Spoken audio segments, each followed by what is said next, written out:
So today, on the book reading session, we'll read an introduction to the basic writings of Sri Ramchandra, written by revered Dr. K.C.V. So I'll go ahead. Sri Ramchandraji of Shahjahanpur is the founder and president of the mission called after his guru, Sri Ramchandraji Maharaj of Fatehgarh, UP.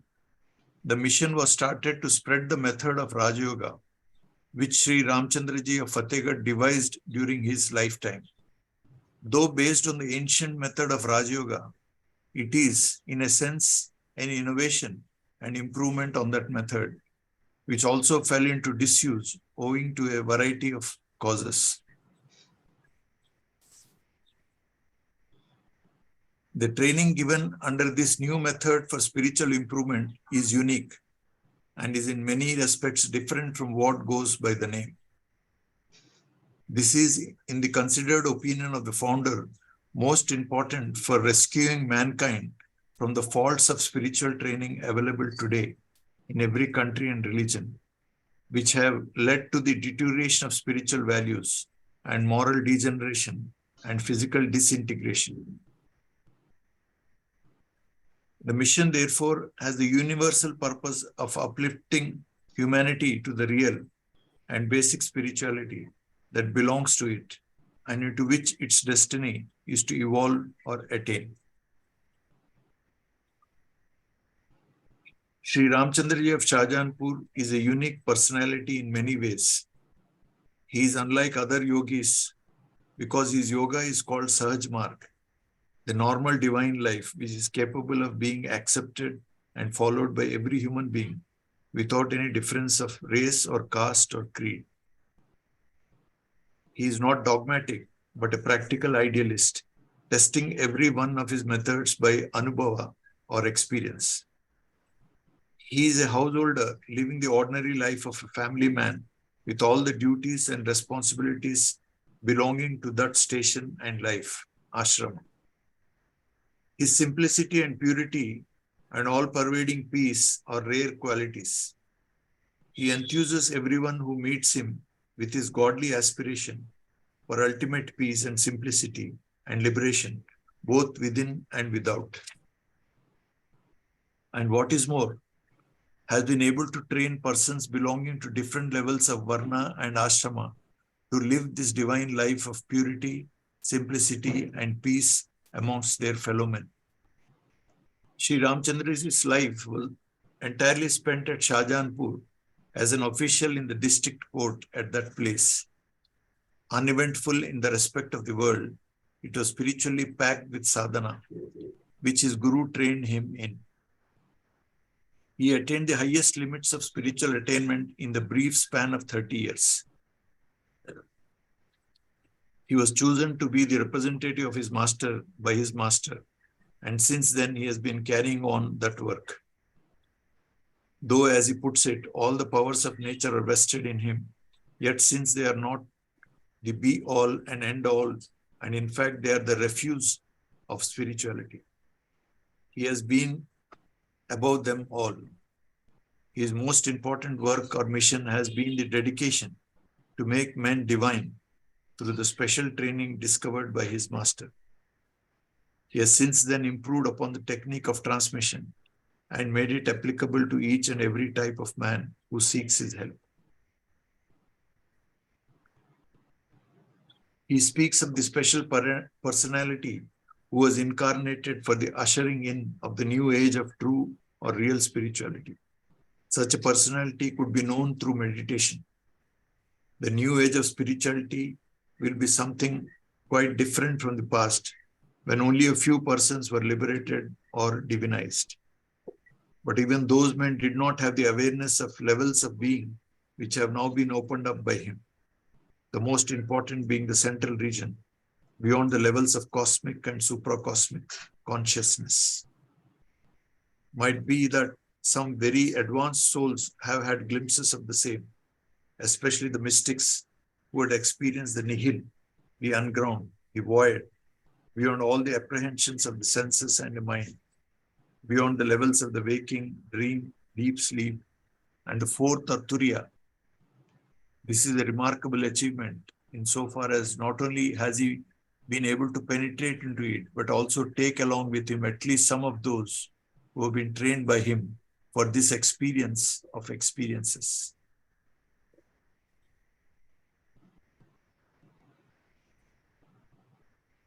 His philosophy of Sajmarg he has presented in the 4 works which have been written from the spiritual level, namely the Reality at Dawn, Commentary on the 10 Commandments of Sajmarg, Efficacy of Raja Yoga, and Towards Infinity. In the Reality at Dawn, Sri Ramchandraji describes the ultimate experience as it was at the dawn of creation. In that state, reality is in its highest potentiality. It has been known as the base and origin of creation. It has been described as the night before the day. It is a condition or reality as it is in itself before it has proceeded to manifest the creation. Philosophers usually describe the state as the causal condition or just causa sui. Mystics of the Upanishads have held that this is what has to be known. This is the Brahman. This is the reality, which once being known, all get known. It is described as Sat, as containing the root of all existence, or Satyasya Satyam. This is the Asat in the sense that it is the non-existence that was prior to all this existence. It is that Tam, which is to be known, seen, and entered into if one seeks liberation from the cycle of births and deaths. The philosophers have claimed that this has to be contemplated upon if one seeks to attain truth. In fact, truth is the ultimate, the primal being, which is verily non-existence to all the ways of knowing that man has at his command: perception, inference, analogy, and even the Shabda or scriptural revelation. But it is something that could be known perhaps by being instructed by the seer by means of transmission of a new power of consciousness far above the conventional pramanas or ways of knowing. It is something of a revelation by the divine, an exposure of the divine to the seeker, or an uncovering of the divine, of the inner reality, which sustains and supports all the known and knowable realities which we call truth, and to which the criteria of truth and error apply. This primal condition is the dawn.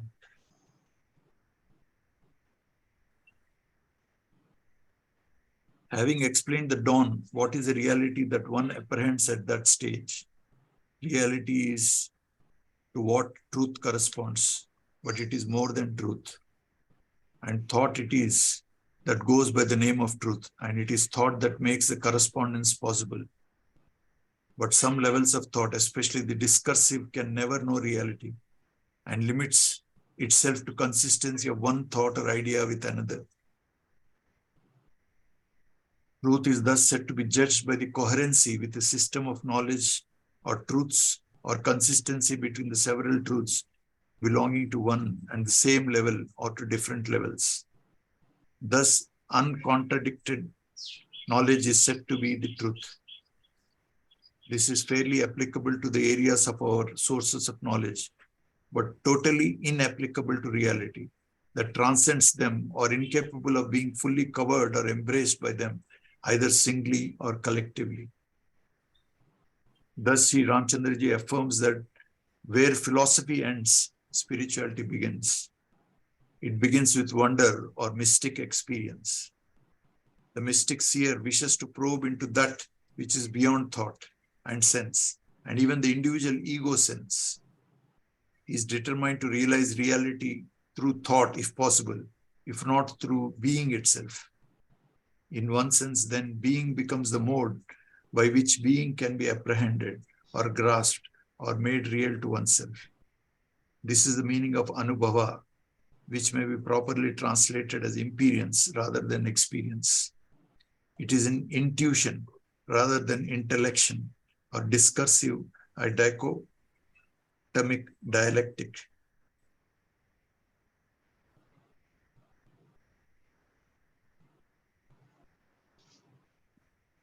Reality is then what is to be known. It is to be known through the integral experience or imperience of the heart, which is a living organ in every human being.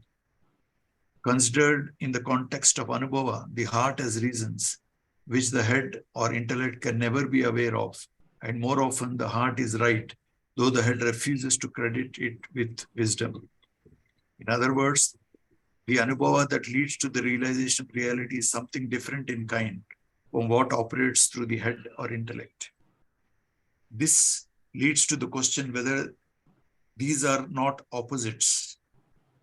The thought that operates through intellect is in nature identical with that which works through the heart.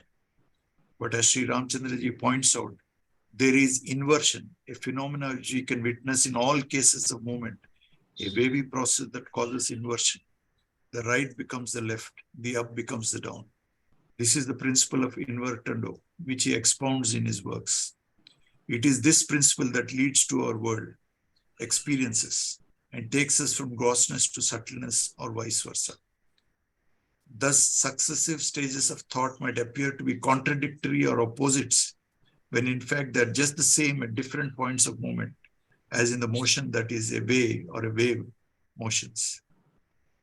Similarly, we find that waves condense into particles and particles disintegrate into waves. And Sri Ramchandra mentions a level of anubhava when the atoms in the body get broken up into vibrations at a very high level. In this, he shows how the physiological processes abide by the laws involved in the breaking up of the atom.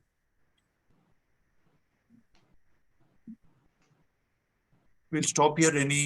Any questions or clarifications, any difficulty in understanding? We'll try to have a conversation for better grasp of what the author is trying to say.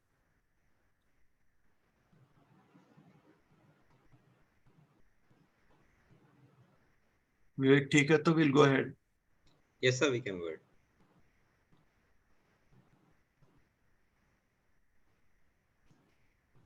He also throws light on the origination of the atoms, not mentioned in the Yoga or Samkhya Sutras.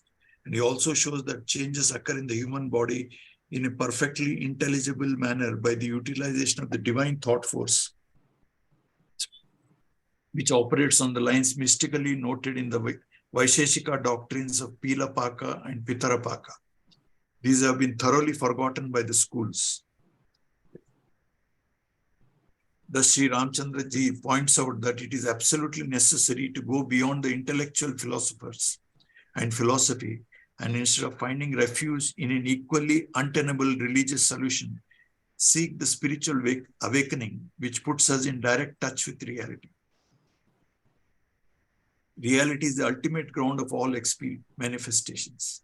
It is the ground of all that we know as existence as well as thought.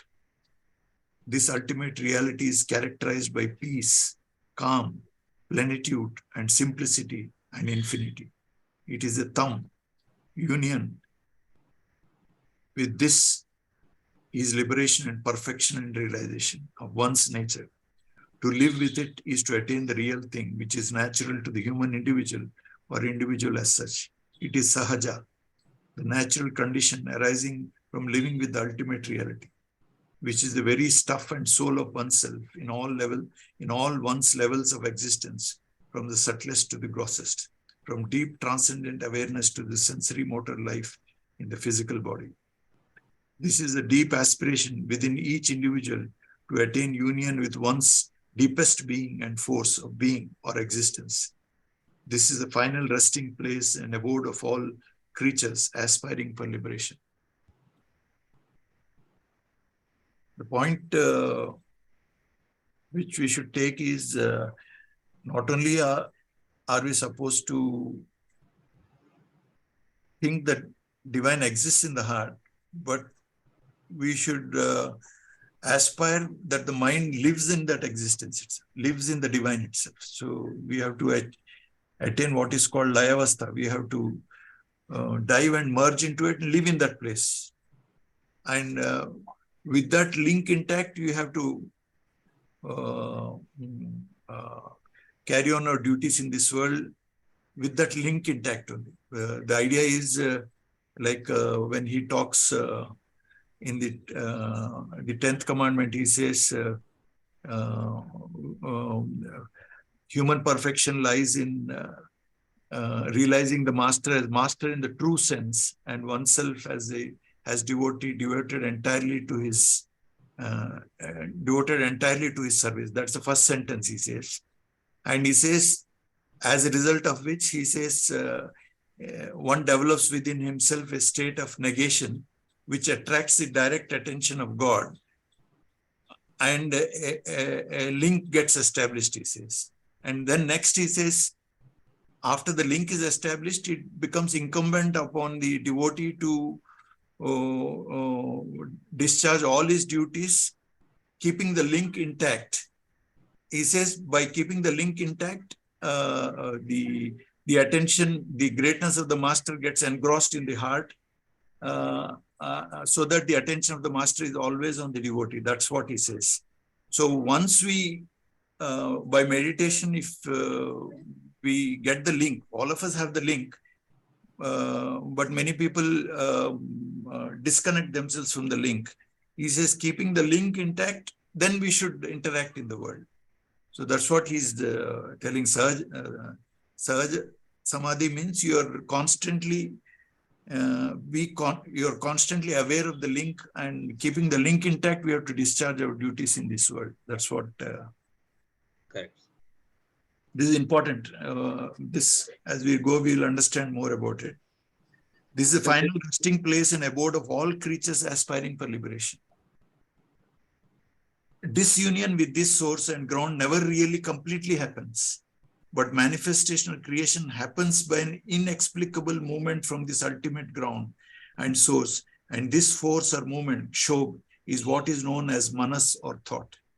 This is in fact what is the beginning of creative diffusion of the force, which is both thought and intelligence, and the cause of all the levels of manifestation. It is suggested that this original primal impulsion from within is the nature of the living, sustaining breath, prana, which sustains all the creation from Parabrahmanda to the Penda, gross physical world. But it must be remembered that the original manas continues to abide in a very gross condition in the grossest sensible matter with which we meet with. In a serious mystical sense, one can say that all this is manas or thought, and all the levels of being or manifestation are verily thought or manas. That means all of us, all the people in the world, all the creation in the world is only manas only, in a mystical sense, which we, by practice, we want to feel it in our heart actually. So this is a theoretical idea, but once we have this idea, at least we'll know whether we are progressing in the correct direction or not. For outer vision, the manifestations appear to be disunited fragments, but for the spiritual vision, they are all operating from the original impulsion of manas, which keeps their organic unity in a multiphasic unity. Separateness is for the purposes of deeper unification in terms of organic multiphasic unity. The problem of man may be posed in two ways. It may be considered by some that they should realize the fullest dimension and possibilities of the manifestation and integration. This creative advance is to them adventurous and pleasure-granting and heroic. The whole process is leading up to the external manifestation of infinite inwardness in the primal ground or primeval motion or show. But this creative advance and pleasure consequent on that may turn out dialectically into pain and bondage and misery, and an unending prison house of boredom if the connection with the center or life force is somehow attenuated or snapped or forgotten.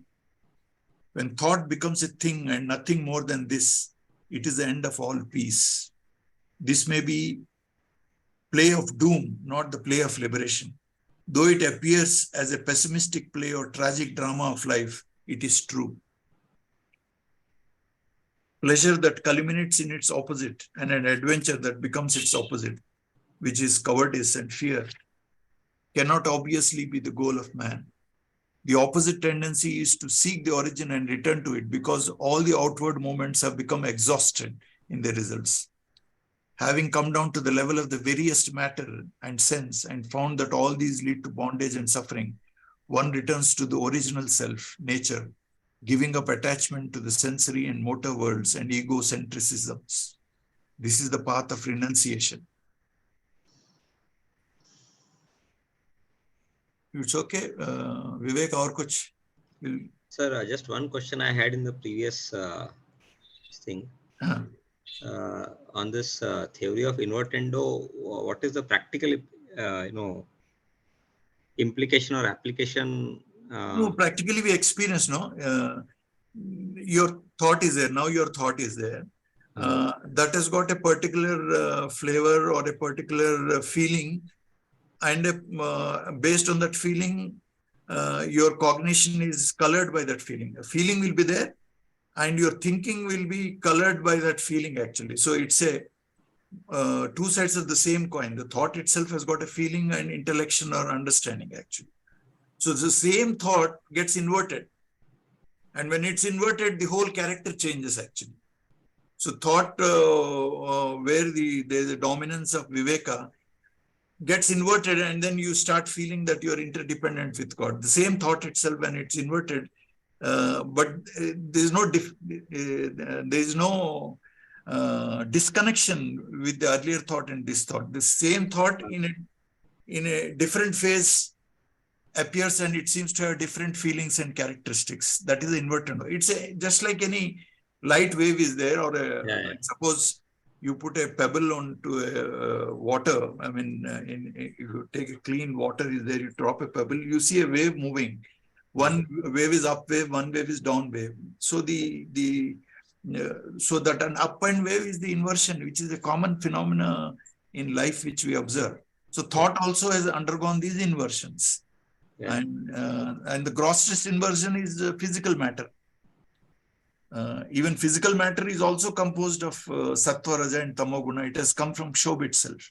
So in sense, you can't say that earth and stone and mountains and minerals are different from Kshobh actually. So they're all mystically one only.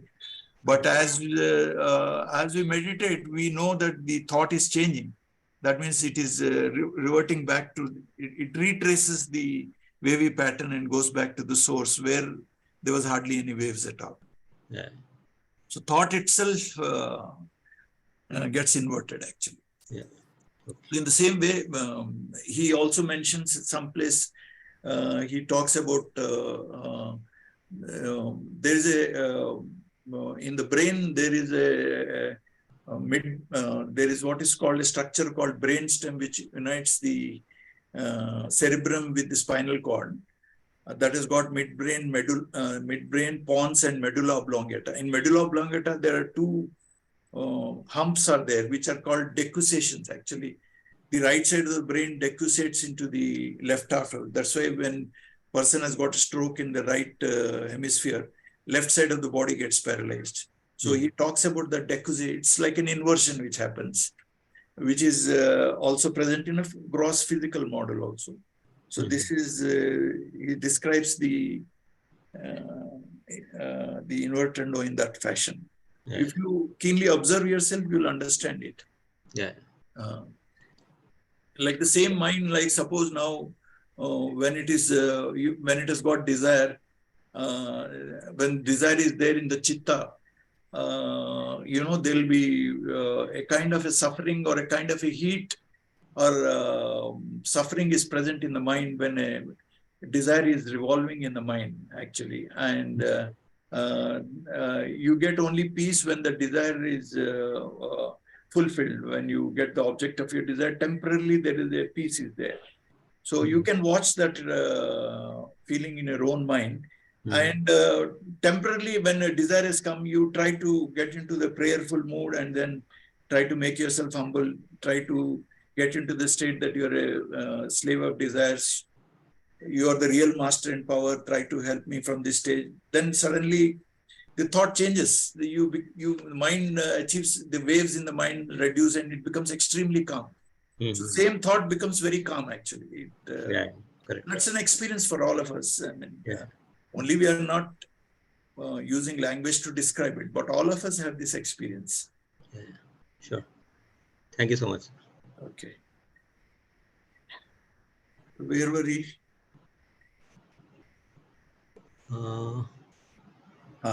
Yeah, pleasure that culminates. This is a path of renunciation. Okay. Yeah. According to the exponents of divine evolutionism, divine evolution or evolution by the divine force is not a movement to the center from which it has started, but a movement away from the center, whose infinity is sought to be exhibited in terms of multiplicities, in terms of space-time. In fact, it is asserted that this outward going dynamism is really continuous with the center, which supports the multiplicity and grossness. And once this is resorted to or kept up constantly, it will be a play of ecstasy and acceptance rather than the rejection of the manifestation or creation. So you see, the renunciation does not mean detachment or having a feeling of aversion against the world and its objects and people. You will be detached, but you will be involved in you are embedded in the whole creation, and you will be partaking in the process whether you like it or not.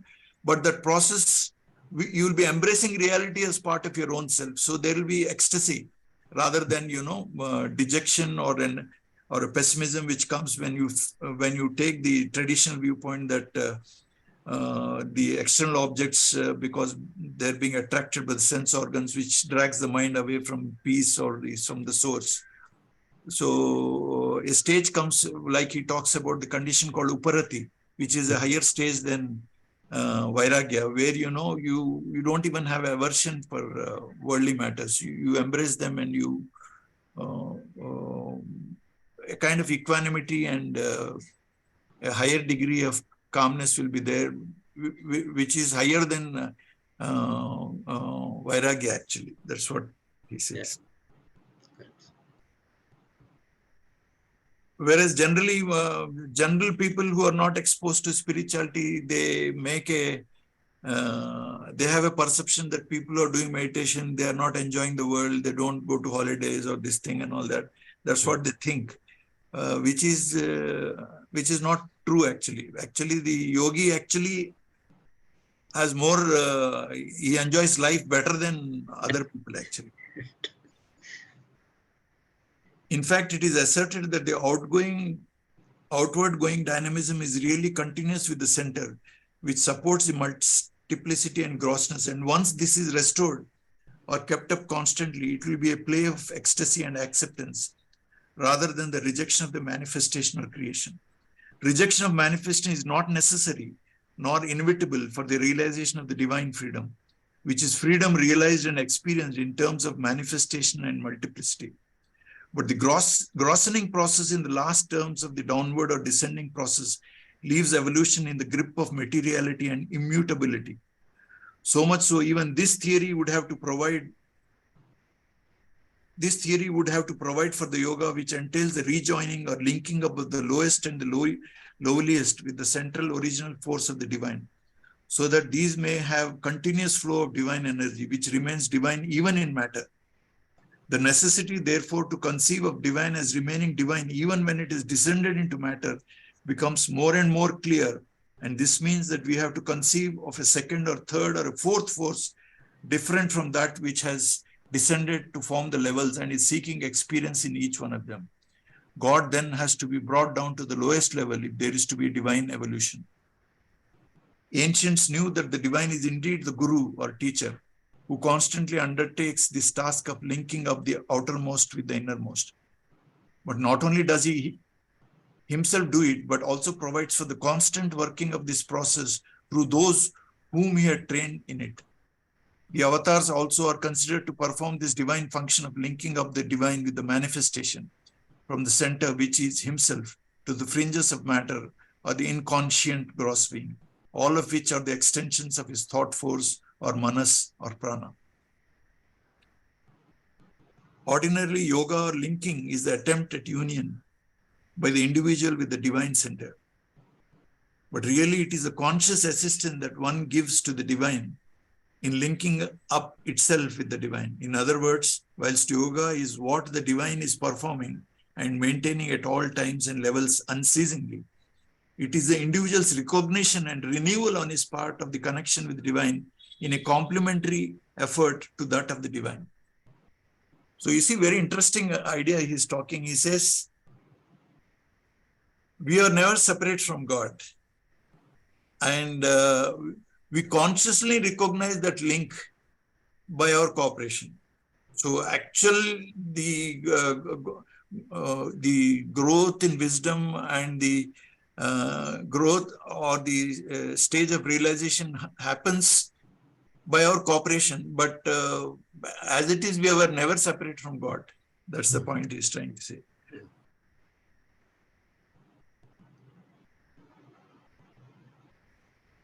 In other words, whilst yoga is what the divine is performing and maintaining at all times and levels unceasingly, it is the individual's recognition and renewal on his part of the connection with the divine in a complementary effort to that of the divine. The connection of the soul with God is yoga, and it is seen that this can be done only with the help of center or God himself or his original power. God, of course, is not thought of as even the primal one, for he is beyond manas or thought. But it is undoubted that without his will, this connection cannot be made by the individual soul in a conscious way. And unless this connection is established between the soul and God as complementary to that between God and soul, there is no possibility of full yoga. Integral yoga, in a new sense, would mean not the integration or combination of three yogas or more of the kind we know, based on individual efforts alone according to the three modes of man's affective, cognitive, and conative function. That is karma, jnana, and bhakti. But the integration of the twofold process of the divine link with the soul and the soul's link with the divine. The process of linking or yoga is, however, again a point of great interest. Undoubtedly, all of us have to link up with the help of our thought, which has its basis in the affective, cognitive, and volitive functions. This thought has unfortunately become so particularized to the needs of body survival and adjustment and adaptation to the environment that its power to link it with the original thought has become lost. But without this original thought descending into the individual, nothing really can happen. This original prana, manas, known to the ancient rishis as satyasya satyam, ritasya ritam, pranasya prana, and manaso manaha, is already waiting to descend if the individual could but purify himself of all other goals and seekings and desires. But mankind has come to a pass when even this simple life of purification of one's thoughts, including emotions and instincts or cravings, is found to be almost impossible. Every effort to do so only lands it in more complexities. In fact, the definition or function of yoga, according to Patanjali, seems to refer to this work of stemming or arresting or once and for all abolishing the mental modifications, yoga chitta vritti nirodha. But this is undoubtedly a very difficult thing without the grace of the divine. Ishvara prasada, as Sri Krishna says, machita sarva durgani mat prasadat tarisyasi. Becoming of my mind, through my grace, you will cross over all these walls or forts of mental modifications. Sri Ramchandraji indeed refers to the formations of circles of thoughts, from the most subtle to the most gross, from the circles of splendor to the circles and rings of Maya in the reality at dawn. The grace of God comes when one surrenders one's mind to God, one's thought, however gross, to God, so that by that influx of that original thought or godly manas or thought, the gross thoughts of the particularized and individualized person will receive purification and get restored to divine activity. Sri Ramchandraji herein introduces the real function of the Guru. It is he who, having attained the ultimate central anubhava, is capable of introducing that supreme superfine thought into the heart of the seeker or abhyasi, so as to evoke the process of mental control and spiritual aspiration and ascent. He is the igniter, initiator of the spiritual union. All others, however, learned and scholarly, and even walking encyclopedias, can hardly do this work. Thus, we find saints among the unlearned, and those who have unlearned their book knowledge, and not among the scholars of knowledge. Hence, the need to select a proper guru on the yoga path who could train is imperative.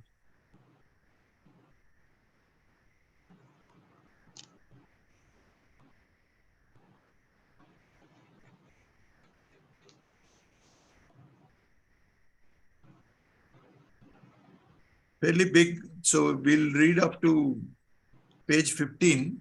Then next session will complete. Okay. Okay, sir. This is very big. So we'll Yes. continue. Further, in the real Raj Yoga, since it starts with the meditation on the heart, wherein the master or guru introduces the ultimate living force, the other step seems to follow naturally. The natural formation of spiritual nature or reformation of individual behavior is something quite natural and effortless because of the nature of the force that works from the center of one's own heart towards the periphery of all behavior. There is a superconscious development which almost makes this reformation of one's behavior miraculous and evolutionary. Yama, the fivefold virtues of truthfulness, Satyam, chastity, brahmacharya, non-injury, ahimsa, non-robbery, aparigraha, and non-theft, asteya, as well as niyamas or cleanliness and godliness happen as the very nature of spiritual life. As for the seat, asana and breath control, pranayama, they are found to be naturally following from the intensity of one's meditation, which brings these about in a satisfactory way. Physical health is something that follows from spiritual health, unlike what materialists would like to maintain, that a sound mind can only be in a sound body, which everyone knows is a materialistic doctrine. Supporting the goal in one's mind is dharana, whereas dhyana is basic to all yogic practice of spiritual union with the ultimate goal. Ultimate yoga as control of mental modifications, thus is a consequence of divine descent or introduction of prana into the heart of the guru by the guru. I'll read again. Supporting the goal in one's mind is dharana, whereas dhyana is basic to all yogic practice of spiritual union. That dhyana is basically meant for samadhi or layavastha. That means when you are meditating on divine light without luminosity, when you're practicing dhyana, we have to merge into the divine light. Then that is called dhyana. With the ultimate yoga or yoga as control of mental modification, thus is a consequence of divine descent or introduction of prana into the heart by the guru. Once this is grasped, Sri Ramchandra shows how the process leads to the ultimate union in the shortest possible time. Yoga is really the method of swiftest self-evolution to the divine nature, as contrasted with the biological evolution that has been taking place through millions of years. Pranahuti, or the introduction of the divine life principle of the nature of the divine fine superconscious thought, is therefore the guru's work, and unless one does it or can do it ably, he cannot be a guru of yoga. It is the introduction of this breath or life spiritual that awakens, illumines, and leads the seeker to aspire, persevere, and move upward to the center through all the several rings of ignorance, illusion, and egoism and splendor. Without it, yoga is incomplete, or rather has no capacity to start at all. The yoga of Sri Ramchandraji shows that the heart is the pivotal for dhyana, meditation on the divine thought, purification of the entire psychophysical system of all gross particles and patterns. He shows that the divine center is subtly placed in the region marked as C in the central region, which is also the discovery of the master in the occipital protuberance or just below it. He shows that the heart can be connected with that center through the superfine thought vibrations of the pranahuti, and only then does the sahaja samadhi takes place. Sahaja samadhi is the state of being in the divine consciousness, even in the waking sensory motor condition of the normal man. Such a person in whom the 2 points have been closely linked achieves liberation from the cycle of births and deaths, and also attains the bright worlds of freedom after death. The divine center is not the Sahasrara of the Tantric yogins or even the Brahmarandra through which one is said to depart at death. These are shown to be placed in the third region and not in the central region. The very fact that the central region is marked in the physical plane of the head shows that one can attain it even whilst in this body. But if the Turiya is above and outside the physical, then liberation or experience of the divine worlds would only take place after death. Consciousness such as the individuated, particularized individuals possess is not the ultimate. True consciousness is something very different. Even so, Sri Ramchandraji considers that the soul possesses consciousness as a result of God's will to effect creation. Reality at Dawn, page 31, first edition. The soul is said to be conscious only because it arises from it when it is called upon to function. A state of realization which is for oneself goes behind this consciousness, which is needed for work outside itself and for others. Even in the case of our knowing God, this is normally directed outward towards manifestations and images or representations or symbols of God. But in the case of knowing God as he is in himself and for himself, one has to go behind this consciousness. Thus, alone can one enter into divine, tatvena pravesitam, as the Gita puts it. Thus, one attains the divine through the divine's help as Guru. The Ishvara in the yoga system is known as the teacher or perfect teacher, perfection being translated as Ishwaratva. Even so, in the Sahajmarg, the divine or Guru is teacher and trainer and transmitter of the divine breath and thought and consciousness by which the dhyana is cultivated and improved and perfected into samadhi of the Sahajmarg. All this is seen to happen naturally, simplified and efficient, producing what we may call welfare all around and peace in everybody.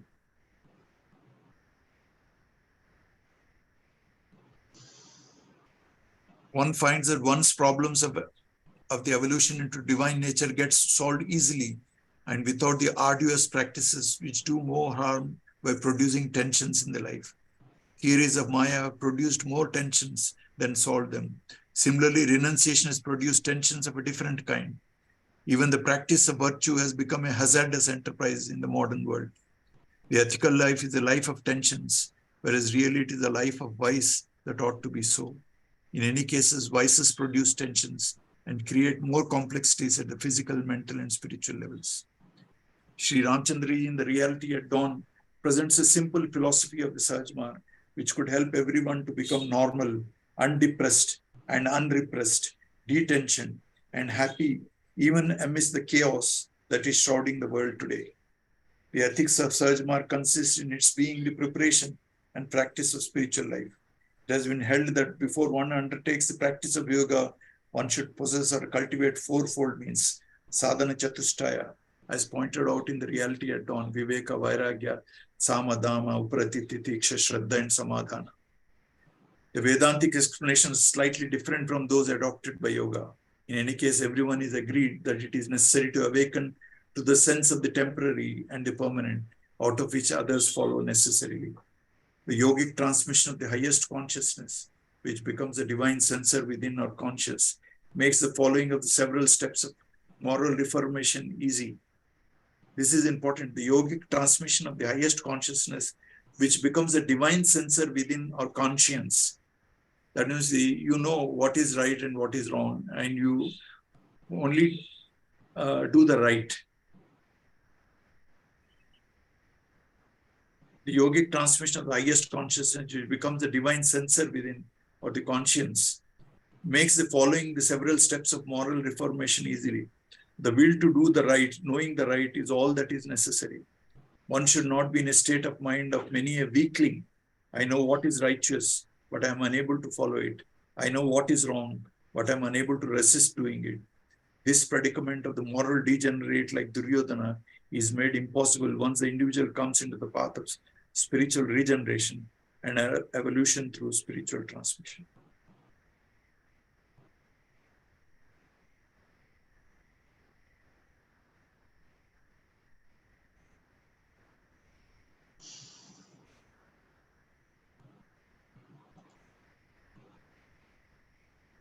All yoga involves the practice of self-restraining, yama, in all conduct and certain basic observances, niyama. The commentary on 10 commandments. This will take up, so far he has given a brief idea about the Reality at Dawn. Next is touching the 10 commandments, which we'll cover in the next Sunday reading session. Yes. Okay? Yes, sir.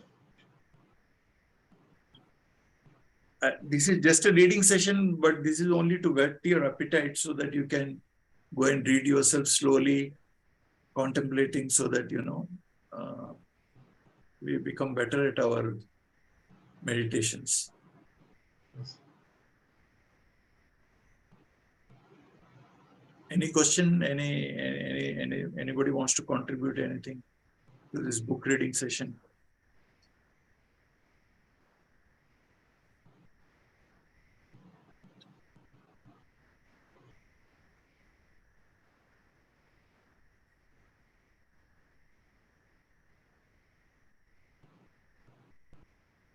If there's nothing, then we'll meet again